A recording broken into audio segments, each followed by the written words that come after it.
Hello, everybody. Welcome to the Positive Pessimist Podcast. I'm your host, Tim Gaither. It's Wrestling Wednesday. My guest today is Bo Maynes. Bo Maynes wrestled for the University of Oklahoma, but he started in Kansas. This guy was a four-time undefeated high school state champion, 130-0. He didn't give up one single takedown in his high school career, and he didn't lose a match, at least in Kansas, from the age of 6 all the way through high school. And that is about the craziest thing I think I've ever said on this podcast. So can't wait to talk to him. I always knew who he was. He's a few years younger than me, but total stud. And let's bring him in. So how you doing, buddy? Thanks so much for taking the time to do this. Absolutely. Thank you so much for inviting me on. I appreciate it. You bet, man. You're a Kansas legend. I knew that. I had a feeling, I knew how many titles in a row you won in Kansas from the time you were 6 on up, but I didn't realize that. I was thinking it yesterday before I called you. I was like, I wonder if he ever lost in Kansas. And then you said no, and I'm like, holy Lord, that is just about the craziest thing that I Well, I did lose my first year. Right, yeah, you did. So you started when you were 5, and you lost a few times then. Yeah, I lost, I don't know, maybe 5 times my first year. Okay. And my cousin Mikey Bonilla was the last one to beat me in Kansas in 1985. Yeah. Does he give you crap about that still at Thanksgiving? No, we actually, it was so long ago, so he never brings it up. If you were my cousin, I would bring that up every time I saw you. I know. Well, back in the day, in 1985, he was older than me, and if I remember correctly, I was super small. I was like 32 pounds. Okay. And the lowest division was 40 pounds, and there was no 6 and under. There was only 8 and under. So I was wrestling 8 and under, 40 pounds. And so, he was a little bit older and a little bit bigger. But no, he never brings it up. But so you were 32 pounds, you were 5 years old, and you still got 6 in the state. Yes. So to say that you were a natural is kind of an understatement. I loved it and I enjoyed it, and I guess you could say that. So you won your first state title when you were 6, and then you just proceeded to win every state title all the way through your senior year of high school. Yes. Did you ever get? Were you cocky as a kid? Because you seemed like a very nice, level-headed person. No, and I think that the reason I wasn't is largely due to my parents, just the way that they raised me. Not to mention, who likes cocky people? Yeah. So there are some people like Conor McGregor that a lot of people like, and it's kind of funny, but I grew up not liking that. People like that was something. It's exactly what I did not want to be. Okay. So. Well, cool, man. I like to hear that because I'm not a big fan of cocky either. But, you're only human, and it seems like after about 6 years of being undefeated, you might get a big head on you. But I guess that's where good parenting comes in. Yeah, and the idea, I always knew I could lose. And so that never crossed my mind. That someone that when I wrestled, that there wasn't that possibility of not losing. So I think it kept me grounded, as well as my parents talking to me. Yeah. So, did you ever get bored? No, because winning's fun. Yeah. Winning's fun. And I remember back in the day, in 85, it was Nintendo tapes and Star Wars toys. And so, whenever I won a tournament, at first it was like a Star Wars toy every time. And so that was the motivation. And then after that, went to Nintendo tapes. And so I'd get a Nintendo tape for every tournament I won. Wow, that had to get pretty expensive after a while. Yeah, I think it did. So you said my parents were willing to do that. You said yesterday that you didn't keep a record of your wins as a kid. But if you did, let's say you won, just for easy math, 30 matches for what? So how many years were you undefeated? Was it 12 or 13? So it would have been So I started when I was 5, so 6 all the way up to 18. So I won 11 kids titles. So the most you could win if you start at 5 would be 12. So I won 11 there. And then junior high was undefeated for 2 years. So 12, 13, 14, 15, 16. So 16 years undefeated. But here's the thing. I always, I went to Tulsa Nationals. I went to cadets, juniors. And so I would, every once in a while, Southern Plains, I would lose. And so I knew what it was like to lose. And I knew I didn't like losing. Yeah, I was going to ask if you went to Tulsa Nationals and all that and how you did there. I went there 4 times, and it's weird that I remember all this stuff, but I won it twice, and I lost, and I got second and third. Okay. Or second and fourth. Okay. The other 2 times. Well, that's freaking awesome, man. And you never gave up a takedown in high school at all. What were you your freshman year? First of all, were you a 3-pounder, 6-pounder? I was a 100-pounder. That's that one year they changed it. Okay. It was 100 pounds. I always tell people that's the rumor I made up, and I paid some people to say that, and it spread, and now it's a thing. So. Yeah. Backtracking a little bit, your coach was Bob Steen, or is it Stein or Steen? My Little League coach was Bobby Stein. Okay. Who was hardcore, great coach.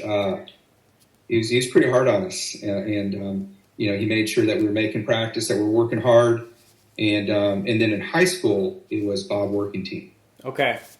Was it Timor that was telling me that Bob Steen didn't know a lot about wrestling?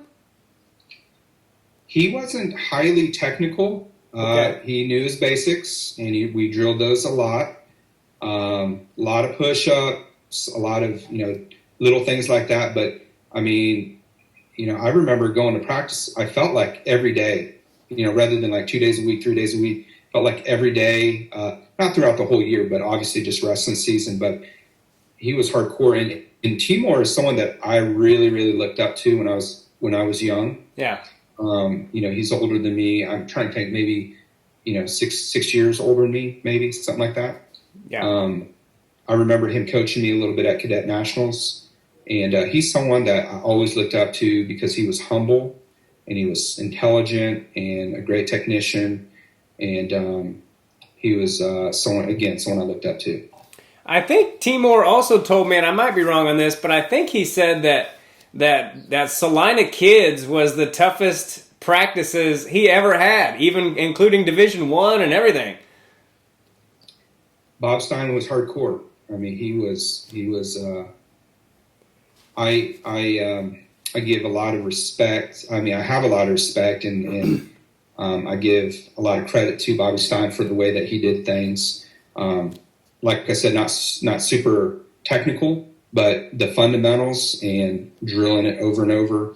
A lot of push-ups, set-ups, a lot of conditioning, and yeah. So we were one of the elite teams, along with Arc City as well. Yeah. So yeah, he did a great job. Yeah, I can still see him. Just this stocky, intense, glasses, bald head, but a super nice guy too. Like I remember talking to him a couple times just about whatever things as a little kid, and just thinking and I remember being kind of struck like, oh, this super intense spark plug of a man is also a really nice guy. I remember thinking that as a little kid, being kind of almost shocked, that he was so nice. And it seemed like a great guy to have for a coach, just somebody to have in your corner, So yeah, there's so many names coming to my mind that were coming out of Salina. I remember wrestling a kid named Shannon Getman. There was Bobby Garver. I mean, we could talk all day and not scratch the surface. Jeremy Bath. I know Charlie Huell was a part of our Little League growing up. I think he was a 1 or 2 timer. There's a guy that transferred from Nebraska that ended up wrestling at Salina Central. Hill. Do you remember who that was? I remember that. I remember. Yeah. Yeah. He was at least a two-timer, I believe. Yes, he was. Yeah. I'm a total nerd like that. I mean, I'll be 46 at the end of May, and I still remember names and things that happen. You know, sometimes I'll run into people and I'll be like, "You beat so and so," and they're like, "How do you remember that?" I don't even remember that. I'm like, I don't know. I don't remember what I had for dinner last night, but I remember who won state in 1986 and stuff like that. You told me yesterday that Steen had you wrestling some exhibition matches, and you lost one or two of those. Who do you remember losing to? So the only one I remember losing, and here's the thing: I have no evidence for this, but I can imagine the way that Bobby Stein was, going up to some of these coaches and they're talking about their wrestler, and he's like, "I'll put my guy against yours anytime," right? And I'm sure that's kind of the way it went down. And he'd come over and he's like, "Hey, after you're done, you have an exhibition." I was like, "Okay."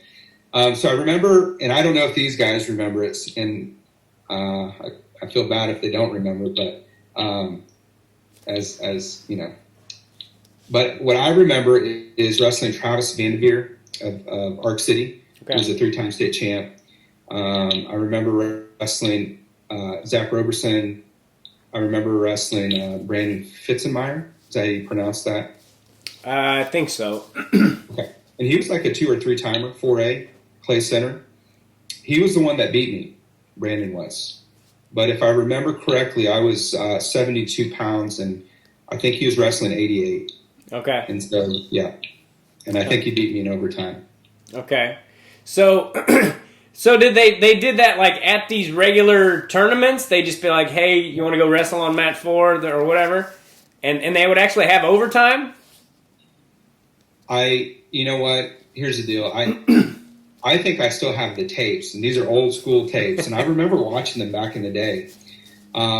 Maybe it wasn't overtime. Maybe it was just the regular match, and at the end he beat me. But I feel like it was overtime. But Okay. maybe I'm wrong. Well, it may have been. So when you got to high school, you went to Salinas Central? I went to Salinas South. Salinas South. By the way, Shawnee Mission South is the name you were asking me about yesterday. Okay. That's the guy who wrestled in the finals too. But so yeah, they just put SS on there. I'm not sure why, because it was. But I guess they just put that for Shawnee South. But anyway, that's here nor there. What was I going to ask you? When you got to high school, I guess they probably knew who you were and what they had in their new 100-pounder, huh? I believe, yeah. I mean, Bob Workington knew me. I'd come up there like in the summer times and worked out with some of their guys. So he knew what he was getting, and I was excited. I was excited to wrestle high school. I was ready to go. I remember that. What were you then weight-wise the rest of your career? Okay, so my first year I was 100 pounds, and then I moved up to 112. And then 119, and then 125. Okay. Yeah. Zach Roberson was 1 year before me, and it always seemed like he was one weight below me. And so I think he did the same thing. He's 103, 112, 19, 25. And so he was 6A, I was 5A, but it always seemed like he was one weight class below me. And you guys both went undefeated in high school, so you just never got a chance to match up, huh? We never got a chance to match it. How do you think that match would have gone? Oh, I'm not going to say. Zach Roberson's a great wrestler, and I think it would have been a fun match. Yeah, I would love to get him on here. His brother wrestled on my college team. His older brother, Josh, wrestled on my college team for a little while. And he would tell us about him. He's like, "Dude, my little brother's 7-time kid state champ, blah, blah, blah." And sure enough, he ended up being a D1 national champ and had a great career. So not only did you go undefeated in high school, but you didn't give up one takedown. Were you able to still just wrestle and not think about that? Because my senior year, my goal was to not give up a takedown just my senior year. And I didn't get taken down until the regional finals, and it just happened, and it was just one of those things. It wasn't like a good move or anything. I don't even remember what I did, but it was like, shit, I just gave up a takedown, And so my point in saying that is that never even, I can't believe that never happened where I can't believe you never gave up a freaking takedown. I did not realize it until Bob Workentine. I think it was after my second state title. I think I was 16-0, something like that. And he said, "Do you realize you've never been taken down?" And I said, "No, Coach, I've never really thought about that." But when he said that, it kind of set in a little bit.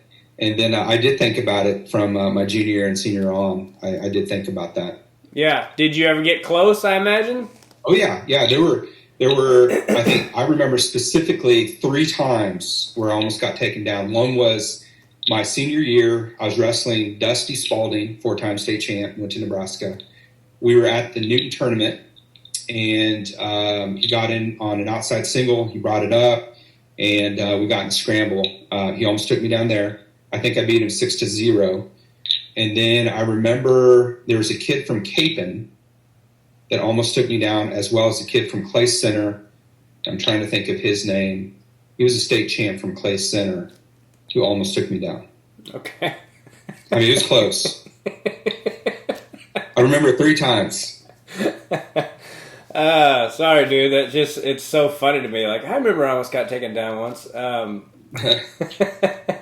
So, who is your toughest Charbonneau from Clay Center. Okay, I remember that name. I totally do. I was that guy that would read the paper and, who beat who and all that, and for some reason that information just stuck with me. So I remember that name, Travis Charbonneau. Who was your toughest competition then in high school? That's a good question. I think Dusty Spalding. I wrestled him twice. I think it was my junior year and senior year. I think he was probably my toughest, the toughest guy I faced. I beat him 7-0 his junior year, and I think 6-0 his senior year. And then my freshman year, I wrestled Pat Tucano from Cape and Mount Carmel. Okay. And he was a senior, I was a freshman, and I would say that was a tough match. You said you were a freshman and he was a senior? Yep. Mm-hmm. Okay. And how close of a match was that? I beat him 7-0. 7-0. Okay. Yeah. I remember scores too. It's weird. I don't know why. I do though. No, I don't think that's weird at all. I'm shocked when people don't remember. When they're like, I don't remember that. I'm like, are you serious? You don't remember that? Like, I was too good about it, Right. I've told a lot of people on this podcast, I don't know if you remember the name Derek Lane. I don't. He was about 5 or 6 years older than you two, but he was a 6-time state finalist, high school state champ. He actually passed away at 29 of cystic fibrosis, but he was my best friend when we were kids, and we would talk on the phone for hours, and he loved telling me who beat who by what score and all that, and it just always stuck with me. So I don't think it's weird at all. Were your parents athletes? My mom was a cheerleader, and my dad he did some track, some boxing, and some karate. Okay. So how were they? You touched on it a little bit earlier, but they kept you humble. Yeah. They never let you get a big head about it at all, huh? No, it's just not the way our family dynamics work. You just didn't do that. It's not. Yeah. It's not a part of the way that we lived. So. Yeah. So going back a little bit, if you're going by common opponents, I remember Roberson having a pretty tough match with Dusty Spalding. I remember that. Yeah. So I'm sure that has to factor into your thinking a little bit. You're only human. So, Spalding never scored on you, and he had a 2-point match with Roberson. So let's go ahead and say you would have beat Roberson. Well, you can say that. So it was. I remember hearing about it because if I remember correctly, I was already in college, and it was their senior year. And I do think that Roberson moved up to wrestle Spalding. Is that correct? I think you're right, actually. Yeah. Okay. And I heard it was a 1-point match, but you said it was a 2-point match? Well, it could have been a two. It was close. Yeah, it was close. Yeah, it may have been. I remember, again, reading about it. I didn't actually get to see it, but I thought it was 3-1. But But all three of you guys were four-timers, and I don't know how Spalding's career was, but you had a good career there at Oklahoma, which we're going to get to in just a second. You said you did wrestle quite a bit of freestyle? Yes, yeah, I did cadets, I did juniors and all that. Speaking of Roberson, I always felt like, we were always, he was always one weight below me, but we were always placing pretty high at juniors and cadets. Yeah. So you guys never wrestled on any level? Well, we wrestled in an exhibition when we were little, but I don't think you remember that. Okay. Well, I imagine you won that, huh? Yeah, I think I pinned him, but that was Little League. Yeah. So going back a little bit, because it's so intriguing to me, because when I was a kid, I used to write stories about I had this character named Eddie Lee, and Eddie Lee was a guy that beat Eric Aiken a couple times in freestyle, and he beat him like 7-0, and he beat him 12-0, and I guess later on in their careers, Eric, did beat Eddie, but I was just so intrigued by this guy because I'd never seen anyone do something like that to Eric Aiken. He was my idol when I was a kid. He was on my kids' team, and he's about 5 years older than me, and we all know how good a career he ended up having. So I idolized him for a long time, and when I saw this guy, Eddie Lee, do that to Eric, he became like this unbeatable character in my kid brain, and I would write stories about him, about how he had never lost, and I thought that was just so far-fetched. So, I thought it was like a fictitious story. So, to actually know somebody who did that, so that's a long-winded way for me to ask, what made you so freaking good? Like, was it any one thing in particular? I think, I think certain people they're just natural to certain sports. It comes along very easily. And so I think that's the deal with wrestling. I think my balance, my strength. My dad would always say that you're strong for a little guy. I remember wrestling really big guys in the practice room, and I think that helped me out tremendously, just with positioning and wrestling with someone that's a lot stronger than you. And so I think it coming naturally with strength and balance. I think that led to my success, as well as the coaches that I had in Bobby Stein being as hardcore as he was, and Bob Workington. So, okay, yeah. Did you ever have any close matches when you were a kid, as far in Kansas? I remember the only close matches I had was with a kid by the name of Ben Newby from Coffeyville. Okay. Who ended up moving to Oklahoma. And I remember in the state finals, I beat him 2-1. Normally, I would beat him like 4-0, 5-0, something like that. But I remember having that close match with him. And you know how sometimes you see kids that are winning and they're not used to losing, they start crying? I remember I was almost at that point where I was going to start crying, even though I was winning, just because it was so close and I wasn't used to it. Huh. Ben Newby, there was a guy on my college team named Rocky Newby, and Jacob Newby was he Oklahoma? Jacob Newby, he was an Oklahoma boy. Yeah, and I think he got fourth at Division I. So the Newbies, that's I've never heard the name Ben Newby, but I imagine he probably ended up having a pretty good high school career too. I investigated just a little bit at one time, and I'd heard that he wrestled maybe his freshman year, but for some reason didn't finish his career. I'm not really sure, but yeah, if he would have stuck with it, he would have been really good. Yeah. It's crazy that, that those names that you knew when you were a kid, and some of them didn't even get to high school because of burnout or whatever. But I remember there being like Timor was telling me about a kid named, I think it was Tab Hodge or Ty, one of the Hodge brothers from Emporia, and that kid would just kill everyone every year, and I don't even think he ended up wrestling in high school. Do you know who I'm talking about? I have no idea. Okay, all right. So you went undefeated 4 times in high school, never gave up a takedown, your closest match was 6 or 7 points, so then you decided to go to Oklahoma. How was your freshman year, your redshirt year? Was it an adjustment period, or how'd that go? I really, really struggled. That transition was super tough for me. I've reflected on this a lot as a wrestler, because I was brought into Oklahoma to win national titles. That was my job. That's what I was committed to do as an individual. That's what I wanted to do. Those were my goals. And man, I tell you what, I struggled big time. I believe the reasoning for it, there's several reasons. One is technically, I tell this to people and they don't believe me, but I believe technically I was so far behind. I was extremely raw. I was not a technician. I was a guy, go out there, pound on your head, spin behind, put you on your back and pin you. And, I was not a great technician. I do not remember drilling very much in high school. And when I got to OU, there was a lot of drilling, highly technical with Jack Spates, Chuck Barbie, Ernest Binion. And there's also, I call it the domestication process, where, I was kind of the big fish, and everyone I wrestled, I was the lightest weight.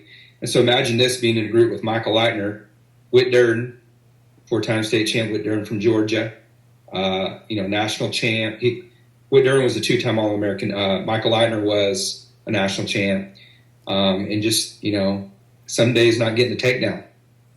And so that was really difficult. I never experienced that. And so, it took me a while to adjust to the college lifestyle and what you needed to do to wrestle at a high level. Yeah. Did you ever even think about like quitting? I mean, was it, I can't imagine having that much success and then some days, not being able to get a takedown. That had to be mentally difficult. I mean, it was, there were still kids I was beating up, but it was definitely not, it was new to me. And I don't think I ever thought about quitting. That really wasn't an option. But it was just tough. It was tough technically to do new things and to drill a lot. Like, again, we didn't drill very much at Salina South. Yeah. Did a lot of wrestling, but not very much drilling. Yeah, same with my high school. My high school coach was just a very tough man. He was not. He didn't. I don't think he even. I don't know if he ever wrestled. And he was just. We were almost scared to disappoint him, kind of a thing. But as far we were just a bunch of. We were. I started wrestling when I was 7, but most of the guys on my team didn't. They didn't start till high school. But they were just tough dudes because we worked so hard and because we were scared to disappoint him.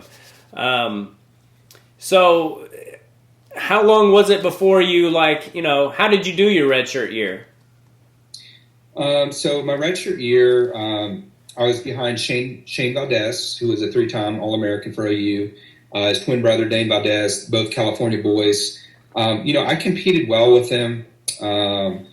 Went to some open tournaments. I think I finished, second, third, maybe got beat out of one. And I don't remember a record, but, I know I lost, probably at least 8 times or so my freshman year, which, again, was new to me.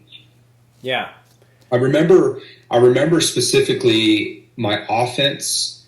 I felt like it kind of shut down a little bit, and I became more defensive, which is not like me. Mm-hmm. I remember watching wrestlers like Roddy Jones and some others, like guys that I like to watch. I'm like, man, I need to adjust my style more like theirs. And it's just kind of being confused with who I was as a wrestler that first year.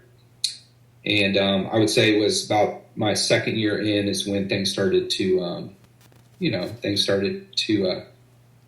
feel a little bit better. Plus, I would imagine you, and correct me if I'm wrong, but I would imagine you continued to develop physically, turn into a man and all that, because I imagine when you're a freshman, especially back then, when you didn't have all the ways to watch opponents and technique and all that stuff. Was there a physical difference, like, especially that freshman year, where you like, holy crap, these guys are strong? I did not. That was never a problem. I don't feel. I felt like Okay. I was mature enough and strong enough to battle. I feel like it was more of my mental game and my technique. I had to catch up in an area of my technique. So I think those were the two things that kind of held me back a little bit. Yeah.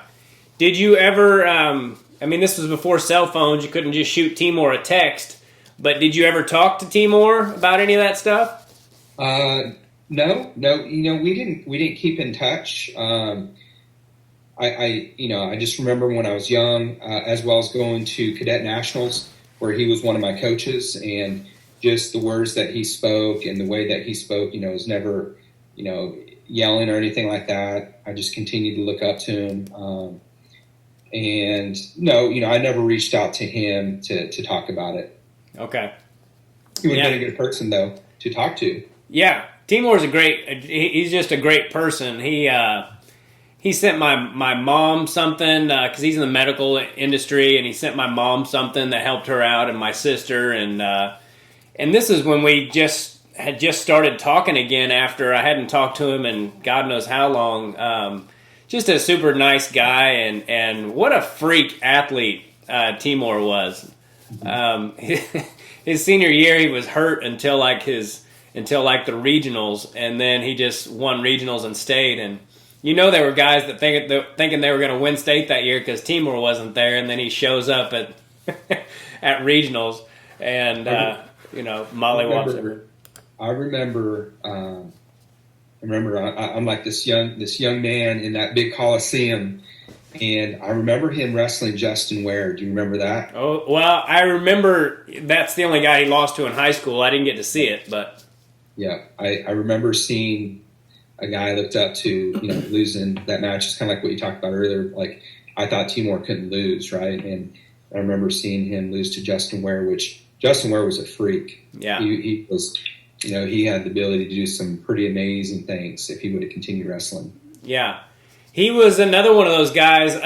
Do you know if you're the all-time Kansas state champion record holder? Is that you?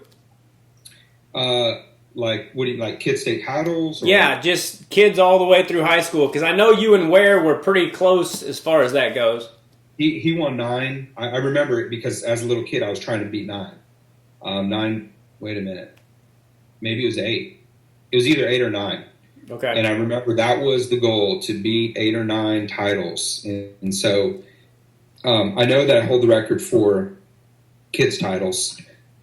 And then in terms of junior high, no one really counts that or, keeps that in mind. And then I think Zach and I are the only ones that went undefeated that I know of for high school. Okay. So where is that stack of? So you won 11 kids titles and 4 high school titles. Yep. So you're a 15-time state champion. Dude, that's just amazing, and I think it's great that you're clearly such a humble, nice person. I mean, not that anyone has a right to be like, yeah, I was a badass when I was younger, but I just think it's great that you seem so even keel about it. But to win 15 state titles is just beyond me. So did you there's 2 years after after kids where you can, I think at least 2 years. Did you go ahead and do that too then? I did. And you have to I knew I had to break. Again, let's just say the record was 9. In order to break the record, you have to wrestle that whole time. Yeah. You have to go those 2 extra years to do it. So I did that. Yeah. And did you know who Justin Ware was then? Yeah, because, and I'm sure you were the same way, but when I was little, like I used to go around and I'd watch Bobby Garver and Jeremy Vath and the Bane Boys and Shannon Getman. And, like I remember going to Fargo for the first time. Like I had been reading USA Wrestling magazine. So I read about Kel Sanderson. I read about Joe Heskett. I read about all these guys. And so when I'm there and they're announcing all these guys, I'm like a little kid in a candy store, right? Yeah. I'm like, looking for their match, and I'm just watching them wrestle. I'm just taking it in, loving it. So, yeah. Yeah. So yeah, I guess I already asked you this earlier about the epic 12-year, 13-year run. So newbie was your closest match through kids?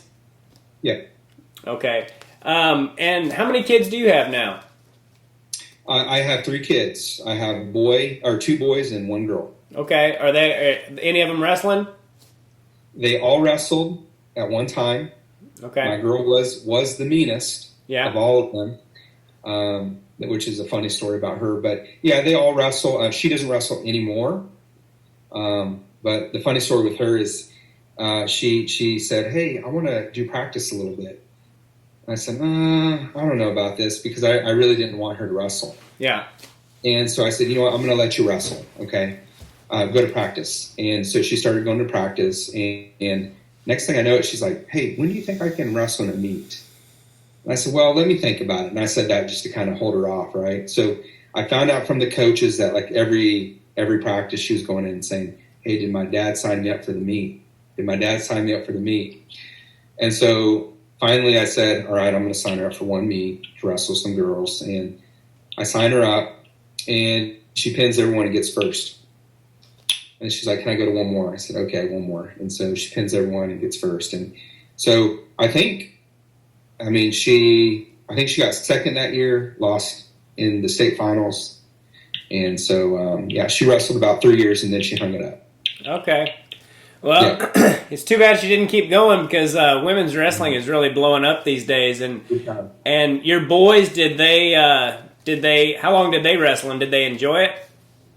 They do enjoy it. They started when they were 5 years old. They've had some success, second, third at state, fourth at state, fifth. That's typically what they do. I really don't push them too hard. And that was the game plan from the very beginning. I wanted to be a sport that they enjoyed. And, I remember doing a camp with Ken Chirto. He was sharing some statistics about kids quitting and talking about parents being hard on them. And I knew I never wanted to be that parent. And so, I was very, their first year, I said, hey, we're not going to any tournaments. You're going to go to half of the practices the first year, right? And then every year, little by little, we started doing more and more. And so I've been pretty laissez-faire with them. And, and if they choose not to wrestle, like my daughter, that's fine. I want them to do the sport they want to do. Yeah. How old are they now? Okay, so Cade, he's 14. And then I have Rachel, and Rachel she is 11, and Colin is 10. Okay. And I imagine they know what you, how good a career you had and everything? I think, yeah, they know. I mean, I don't know if you said, hey, do you know how many state titles your daddy won? They might be able to answer it. I mean, they know some of the stuff. They've been told by Grandma and Grandpa about me. So I think they know. But, I think it's great that you didn't, that you weren't like, well, I did this, or, any of that kind of stuff. You've kind of like just let them play it out themselves. I have one son, he's only 2, and I'd be lying if I said I didn't hope he wants to wrestle just because it's something I know something about, but I'm certainly not going to force him into it, because it's not a sport for everyone. Even if you have a great little athlete, it's not necessarily going to be their sport. And even if it is, some kids just don't want to keep doing it, as much as it sucks, because if they're good, you want to keep seeing how good they could get, but you can't. It's just a sport that you can't force that on them at all. And I didn't start having. I used to go like undefeated in kids all the way till state, and then I would freeze up and end up getting beat out. I did that like 3 years in a row, and then my parents got divorced, and my dad wasn't around quite as much, and I started winning all the time, because I just went and wrestled, and it wasn't like this life or death, kind of thing. What is the hardest thing you've ever dealt with in life? Ooh, in life, man, that's a tough one. Well, I'll just go. I'll just go with a wrestling theme, but just not having the success that I wanted to have in college was really, really hard on me. Even after the NCAA's my senior year, just not performing as well as I should have. Man, I lost a match to I think a three-time All-American, Ben Bombar. And I lost, in the last 20, 15 seconds by a point. I was leading, and that would have put me in the All-American round against Travis Lee from Cornell. And, just replaying that match over and over again, and not doing what I was supposed to do was very difficult. But as you grow older and your frontal lobe fully develops, and wrestling is not life. It's just a part of it, and it's a journey, but it took some time. It took some time to get over it. Yeah. Yeah, I meant to ask you this earlier, and I'm sorry I got rambling about some other things, but tell me about your college career, because you certainly had a solid one. You won like 86 matches, and you're a Big 12 champion, and how did the rest of it go? Okay, so my first year, I redshirted. Shane Valdez was the man. He did a great job. And then, I really felt that the next year was my year, right? And the coaches brought in another 25-pounder, and I don't blame them. I don't feel like I was performing to the level I was supposed to. And they brought in a guy by the name of Quantre Bates. Quantre was a two-time NAI champ, I think from Finley. And he had beaten Jody Strittmatter from Iowa, I think, in one of the D2 competitions, I believe. And he came in, the Red and White Classic, he beat me 8-6. We wrestled again. I think he beat me 3-2. And so he beat me off the team my first year when I was a freshman, a redshirt freshman. After that, going through that, things were just getting better and better for me as a wrestler. I was adapting, but very slowly. By my sophomore year, I want to say I was 21-5. And what happened was I was at the national duels. I was wrestling a guy by the name of Josh Moore, who was at Penn State. Okay. And it was a Thursday night. I had just beaten him like 6-2, and I tore cartilage in my rib, which at the time I didn't know. And so I remember hurting a little bit that night, and then I could not go to bed because I was in so much pain. I woke up, and I remember telling Coach Spates, Jack Spates, I don't think I can wrestle. Like I can barely move, and I can barely breathe. And I wanted to wrestle. It just so happens I had number 2 Jody Strittmatter that day from Iowa. And so they shot me up, and it numbed it. And I wrestled Jody Strittmatter, lost, I want to say it was 7-2 to Jody, maybe 7-3. And then started to wear off. We were wrestling in Michigan. I wrestled a guy by the name of AJ Grant, who was a three-timer, I think, 3-time All-American. I beat him 4-0, and my career that year was done. I was out for the rest of the year. The torn cartilage kept me out. That is where Matt Ridings, I don't know if you know him. I don't. He went in. He won like 16 matches in a row. Finished second at the Big 12s. Lost to Jason Powell, who was a national champ later. Went to the NCAA's, probably a top 8 guy, and he did not place. So that brings us back to the next year. He was 1 grade ahead of me. I was a junior. And at the Red and White, I had Matt Ridings. So I beat Matt Ridings 3-2. And then we were in the finals at the next 3 tournaments. So we had beaten everyone else. And he beat me by a point, overtime, by a point. And he took my spot. I call it my spot. My junior year, I went 18-3, 3 losses being to Matt Ridings. That year, I did beat, Skylar Holman, All-American. I beat AJ Grant again, All-American. And so I was beating good kids. I just couldn't beat Matt that year. Yeah, the guy on your own team. Yeah. And then my senior year, I went into the NCAA's I want to say 31-5 or 6, something like that. Okay. I just won the Big 12s. Trying to think. Oh, I beat Skylar Holman, Oklahoma State. I beat Skylar 4-1 in the Big 12 finals. I was a 6th seed, and I was in the quarterfinals with Ben Vombar, who's a 3-time All-American from Boise State. I was winning. 15 seconds left. He reversed me. I lost that match.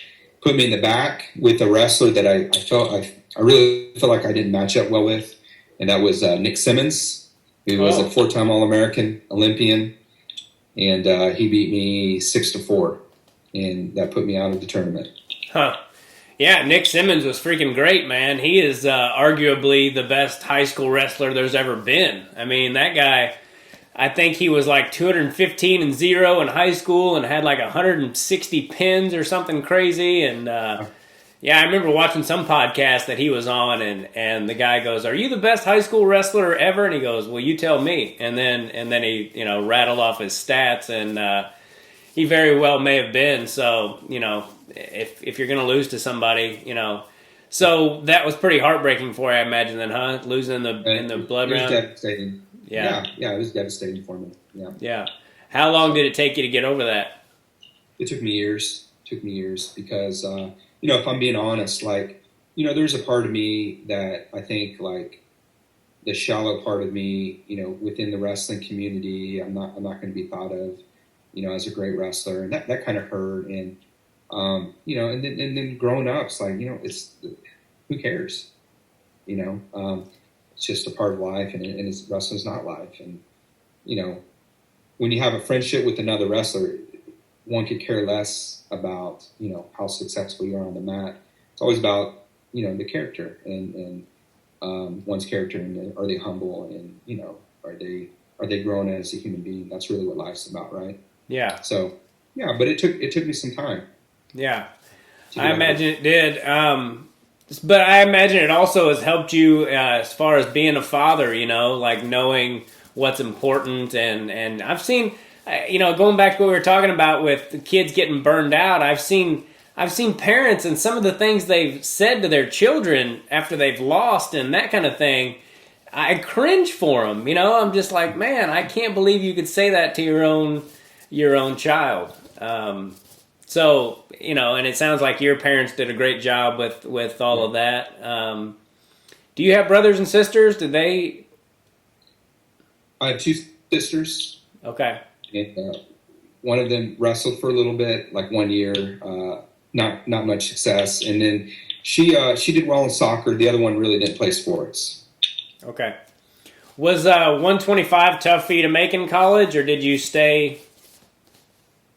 No, it actually was not that tough. I remember specifically, I'd walk around during season about 130, 131 maybe. And then I just have to, I'd have to cut that weight 2 days, a day out. Now off season, I remember getting up to about 137, 138. I remember my senior year getting up to 141, which was the most I ever got up to. So it wasn't too bad compared to what some people have done. Yeah. So when did you say you quit coaching? So that would have been roughly about 2016.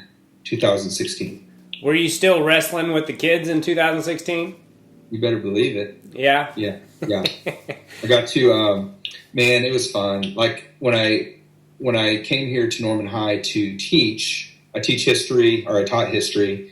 I was an assistant coach, and so I was wrestling with the kids all the time. And I remember Joe Comparine, who was at OU, would come over. Sam Hayeswinkle, Tion Ware, they'd come over and we'd scrap. And so, yeah, man, I did that. I did that for a while.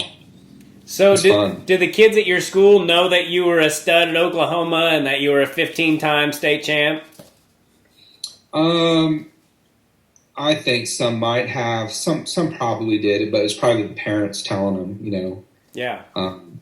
But I think eventually I think the kids now that I'm not coaching, I think they know it more than the kids that I coached did. Yeah. So, yeah. You should get a T-shirt made that says state champ and have all the years. That'd be funny, dude. I'm gonna have my t-shirt guy make you a t-shirt. Okay. Well, I won't keep you on here all day. I know you got a meeting here in about 20 minutes, but it's been a pleasure talking to you. You know, you're such a humble, nice guy, and I've always known who you were. Like I said, I was a few years older than you, but I always knew who you were, and just thought it was amazing that what you did. And where did you say that stack of plaques is? I have it's in the attic, and there's a container that we keep it in. Okay. And it's been years since we've opened it, but it's in there. Yeah, I mean, that's a lot. The old school wooden plaques, right? Yeah, those are great. You know, I never got a kid's one. I got second and third and everything but first, but I remember how big those plaques were. So I'm trying to think how big a stack that is. And then on the very top, like a cherry, you've got that sixth place plaque that those were like as big as your hand. You could put those in your pocket. Yeah. Yep. I used to love those plaques, and I remember Fargo and cadets too. You know, the you have this big stop sign and then the smaller ones, and I remember just every time walking by those, especially the junior national one, just saying, I want that one. Yeah. I want on my wall. And you did win junior nationals, right? I did. I won it my sophomore year, Okay. 1996. The cool thing about that story is, down the line was Kel Sanderson and all these great wrestlers, that I was on the same stage as during that time. Kenny Cox, Joe Heskett, just guys that were national champs, and it was pretty cool. Yeah. Also, in your bracket in college, Stephen Abbas was the champ, right? When you were in college. Yes. Let's see. Stephen Abbas. I wrestled Stephen. He's probably one of the most accomplished guys that I've wrestled, other than Sammy Henson's beatdowns in practice that I'd get from the Bull Sammy. Let's see. I wrestled Stephen my sophomore year, and I'm pretty sure he was probably a junior or senior. And I think he beat me 10-3 is what he beat me. Okay. Yeah, he's one of the best college wrestlers ever, and he kind of got overshadowed because he was in the same era as Cale, who was 159-0. But I mean, you're not going to find too many careers better than Stephen Abbas. Silver medal at the Olympics, and so you say you also got to wrestle Sammy Henson quite a bit just in practice. Yeah, Sammy was he was at OU for a time working out with Joe C. Okay, and I'm proud to say that, Whit Durden and I we were his workout partners most of the time. He worked out quite a bit with Michael Leitner, but, he took us we went to the training center with him and worked out. And so we got to work out with him quite a bit. I've never wrestled anyone as strong as Sammy. Yeah. Ever. Yeah. Sammy was unbelievably strong. And, he was intense beyond belief. I've actually never seen anyone like him that I've been around. Yeah. Sammy Henson the Bull. Yeah, I met him. I like to say he's kind of my friend now. He was on my podcast, and I met him at the airport once, and I was just like, "Hey, you're Sammy Henson," and I shook his hand, and it was like shaking hands with that. I forget the character. I always forget the character's name. The Marvel guy that's made out of rocks.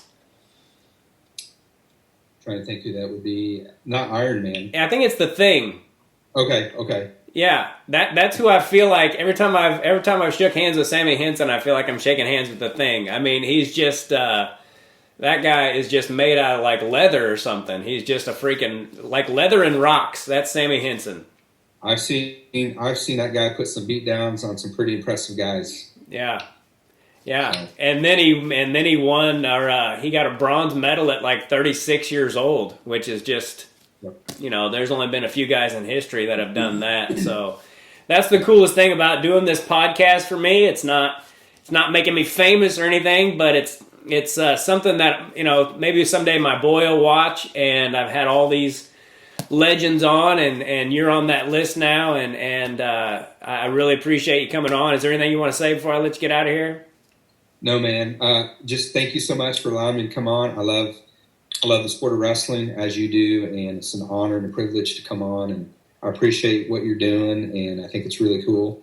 So just thank you very much. Thank you, buddy. I shared with you I had some personal tragedy recently, and I had to just move forward with my life and start doing these again because so you're the first guy that I've had back in a few weeks, and I really appreciate it, and you're the perfect guy to have on here. So thank you so much, dude.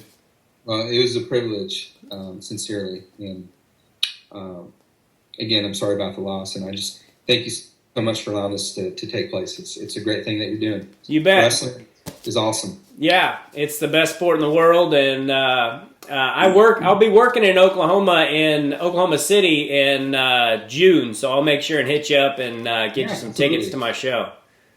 Okay, cool. Yeah, Jack Spates lives down the street from me. It's pretty cool. My college coach. Okay. That'd be cool. Yeah. Bring him too. I just don't want to know what show you guys are at because I always get nervous whenever there's some stud wrestler in the crowd. I don't know why. It's like, dude, they're not going to wrestle you. They're not going to. But I admire wrestlers more than anyone. You know, I've met a fair amount of famous people, and I don't get near as like it's weird. I almost get kind of nervous when I talk to somebody that was really good at wrestling. So. Anyway, I could keep you on here all day, man, but God bless you. Thanks so much for taking the time to do this, and I will let you know when it's out, and if you could share it, that would be great. All right, brother. All right, man. All right. God bless you. Take care. Same to you. All right, everybody. Bo Maynes, that guy is a Kansas legend, and, you know, I've had a lot of Kansas legends on here, or at least a few, and he is definitely at the top, 15 times state champion. And I remember the few matches that I got to watch him wrestle when I was a kid. He would just maul everyone. Just a special person, and super humble, cool guy. And I could tell when I talked to him on the phone yesterday that he was going to be. I am the worst self-promoter on the planet. I'm supposed to, at the beginning of these things, I'm always supposed to say subscribe to the channel and all that stuff, and I never do. So if you're still watching, and I hope you are, make sure you subscribe to my channel. And as always, go to Making It Happen, MACAN, It Happen, help out little Bo Macon and his family during this difficult time. And I hope you guys are all doing well. Thank you so much, and God bless all of you. Take care. Bye. Do us both a favor and click on that subscribe button.